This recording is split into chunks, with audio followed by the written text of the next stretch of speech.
هات لي انا عاوز اكلم وزير الداخليه دلوقتي واقول له بعد وزير الداخليه كان عايز يكلم الوزير. ده الموضوع ده مش حاجه ثانيه. ده الموضوع ده خطير للغايه. ليه بقى؟ لان بصي هيتعرف حجزه يبقى حبسه باطل وبالتالي يفرج عنه. ده كل في الناس والنائب العام بيقول لي ارجوك اضربوا تاريخ قديم اعملوا اي حاجه. وزير الداخليه يجي لي بكره بتاع مصلحه السجون وادوني اسم المبنى نقول يعني اسم معرف يعني حاجه كده نقول يخصص المبنى كذا كذا ما نقولش دخل اي واحده عسكريه. كلام وزير الداخليه. كلام وزير الداخليه. طب احنا كنا هنعمل كده وهو قالوا بعد كده ملهاش لازمه. لا ده دلوقتي ده الموضوع مهم جدا. انا بقول لك لا ده الموضوع ده انا جاي مخصوص عشان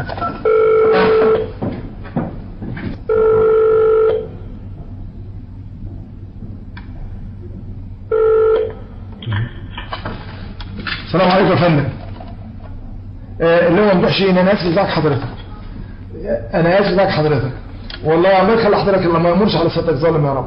دلوقتي احنا مزنوقين جدا في موضوع.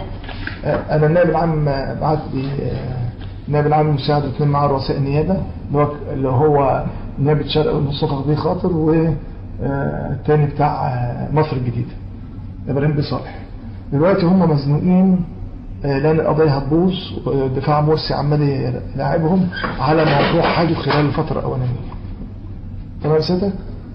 وقالوا تاريخ قديم تاريخ بتاع شوفوا لنا اي حاجه وهاتوا لنا قرار السيد وزير الداخليه بان المبنى اللي كان محبوس فيه ان هو ده طبقا لقانون السجون فيه كنا هنعملها الموضوع ده قبل كده ما اعرفش وقف ليه. فانا عايز يعني سيادتك بقى احنا نقول المبنى ده هنقول المبنى كذا كذا كذا مش هنجيب سيرته ان هو داخل احدى الوحدات العسكريه ولا حاجه. المبنى كذا سيادتك بتطلع قرار يعتبر ايه من السجون الخاصه بوزاره الداخليه طبقا لقانون السجون يعني. بس عايزين القرار ده قديم. احنا ندي يعني سيادتك المبنى ده يعني بمكانه بس ما نقولش ان هو داخل كذا ولا مبنى كذا يعني نوصفه كده اللي هو كان محجوز فيه عشان بس مش حد يطعن ويقول لا ده كان موجود مش عارف في برج العرب موجود في ابو قير موجود في مرسى مطروح. احنا نطلع على المبنى بالظبط. تمام يا فندم؟ لانه رئيس النيابه اللي اسمه حسن سمير اللي هو رجل القاضي التحقيق اللي راح وصف هذا الموضوع. دخلت لقيت مش عارف ايه وبتاع ما جابش مكانه بس معروف. تمام سن؟ فاحنا جايزين ان احنا نبلغ مكتب سيادتك بالبتاع ده ويطلع قرار وممكن يطلع في الوقائع المصريه تابع يعني زي ما كنا بنعمل زمان في ايام المجلس نطلع قرار وفي تابع نشوف التاريخ اللي كان اتاخد فيه اللي هو 4 11 5 4 7 5 7 طب ايوه فاهم.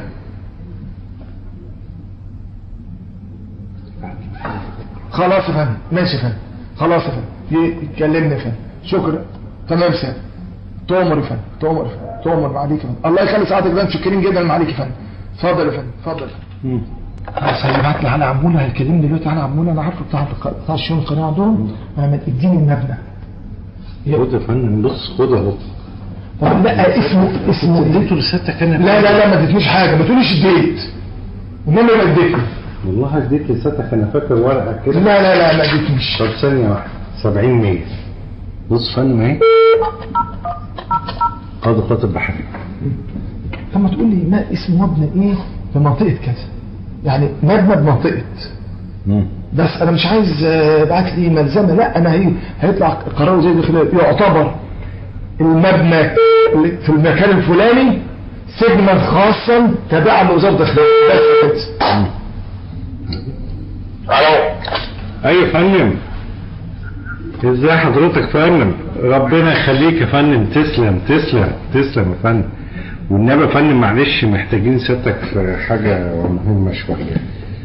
المكان اللي كان الراجل فيه لو حاولنا نوصفه بالكلام كده هنقول ايه؟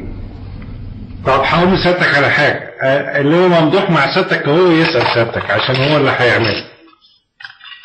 السلام عليكم يا فندم. ازي حضرتك؟ انا نسيلي بقى حضرتك. ايوه احمد. انا عايز هطلع قرار من وزير الداخليه. فقرار وزير الداخليه بيقول بيعتبر المبنى كذا من المنطقة الفلانية سجنا خاصا تابعا لوزارة الداخلية. انا قدامي ربع ساعة احنا في كم موضوع كده نايل يعني بنخلص فيه ماشي؟ هيك يعني لا اللي كان موجود فيه يعني كان بيجي له رئيس النيابة القاضي التحقيق هناك. لا ده الراجل وصفه، القاضي التحقيق وصفه وكان موجود معاه الراجل اللي هو لا كاتب مبنى ودخلت لقيت مش عارف 8 ايض ومش عارف حاجات كده. النهارده كانوا بيقولوا لي عليها اللي هو قاضي التحقيق اللي كان راح. فانا عايز المبنى ده ستك تقول لي ما المبنى ايه عشان يقولوا طب عاوزين المبنى اللي انتوا بتقولوا عليه ده عايزين نعينه. يروح يلاقي ستك بتقول غرفه الحبس المركزي. لا يا فندم لا هو كان مصوره.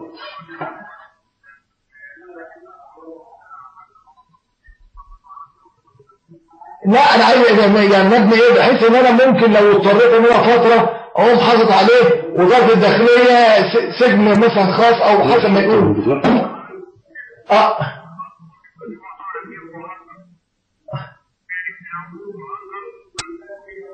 لا مش هقول هنجر يا فندم. لا ما اقدرش اقول هنجر. هقول مبنى يعني ما فيش حاجه مبنى بمنطقه كذا. مبنى ايه بقى بمنطقه ايه يا فندم كده؟ مبنى بمنطقة أبو قير بس كده. عمال يقول توصيص على الناس اللي بيقولوا سجن الحضرة يبقى أنا مسافة كذا في حتة في لا أنا عايز أخليه خارج واحد عشان لغاية بس ما القضية تخلص. ساعتها كانوا يصوروا بقى يا فندم وإحنا لو وزير الداخلية قال لي أحط عليه يافطة هحط عليه يافطة. صوت صدق بقى قطع أحط إيه يا فندم؟ طيب انا اشوف الداخليه تقول يافطه ايه واقول لك صوتك بالاسم صوتك تلزقها لنا على طول كده من بكره. لو الراجل قال دلوقتي هيكلمني دلوقتي كده صوتك تقوم حاطط لنا اليافطه دي. ايه يا فندم صوت صوتك بيقطع. كنت متوقف. طب اكلم صوتك يعني ده ما اقدرش. الصوت صوتك بيقطع يا فندم. الو بيطلع ويطلع كده. ما لا انا شايف صوتك بيقطع. الصوت بيقطع. ايوه فندم. ايوه كده تمام. والله شراسه والله دي شراسه. ايوه فندم. الخطه دي احنا دائما بنساعد. طيب انا عايزين له مدخل لوحده وعايزين يبقى حواليه سور والموضوع ده هيبقى الفترة لغاية ما القضية تخلص عشان لو حصل فيه معاينة من المحكمة وممكن اخليهم يبعتوا عند سيادتك مثلا ايه شوية عساكر امن مركزي.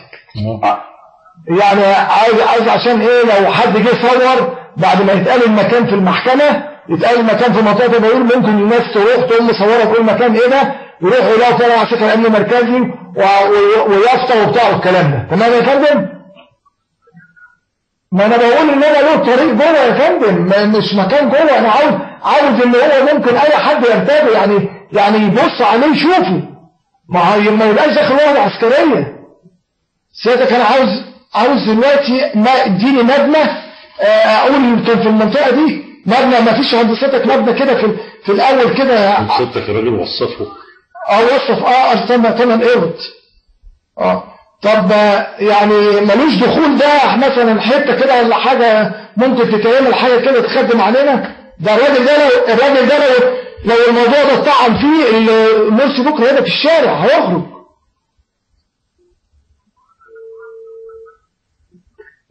لا انا عايز المبنى ده ويبقى واحط عليه امن مركزي واحط عليه يافطه. لا انا عايز المبنى اللي كان فيه.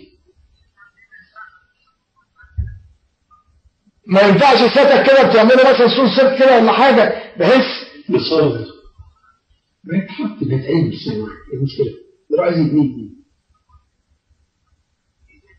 يا فندم. ما في الصرفيه كده بيقولوا طريق لوحده كده حاجه كده مدخل لوحده كده ما ينفعش ازاي.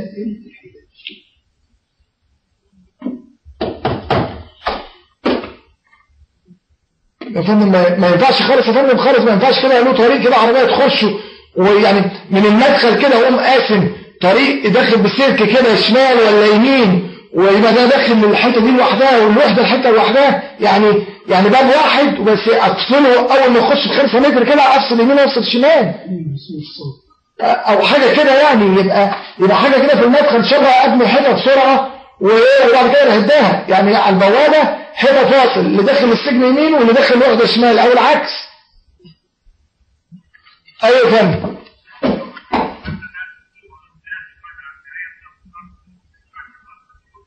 الطرف جوه ما ينفعش له حاجه من جوه، يعني من الظهر كده مثلا ولا حاجه، ما دام في الاخر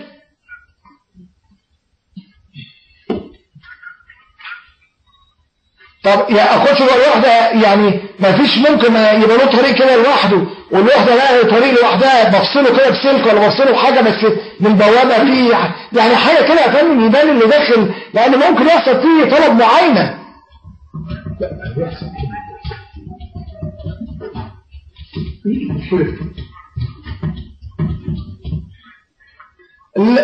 يعني انا ممكن اقوم كحاجه كده بعملها عساكر امن مركزي على باب الوحده دي، يقوم مثلا ده كده حاجه خاصه بالداخليه وحاجه كده خاصه بالجيش، الموضوع ده عايز لمده شهر بس لغايه ما المحكمه لو حصل معاينه، وانا يعني احط اسوأ الاحتمالات، يعني احط اسوأ الاحتمالات لو حصل ان في معاينه، وبعدين انا احط التجربه وبتاع والكلام ده، يعني اسوأ الاحتمالات القضيه سيادتك مش متخيل ان هتبوظ قضيه الخبر ده، هتبوظ. احنا قلنا نسيت ايه؟ هتبوظ القضيه بتاعت الخبر، قضيه الاتحاديه، حبس من يوم 3/7 لغايه ما اخراج طرق ده في مكان غير قانوني، وبالتالي كل الكلام ده كله سقط.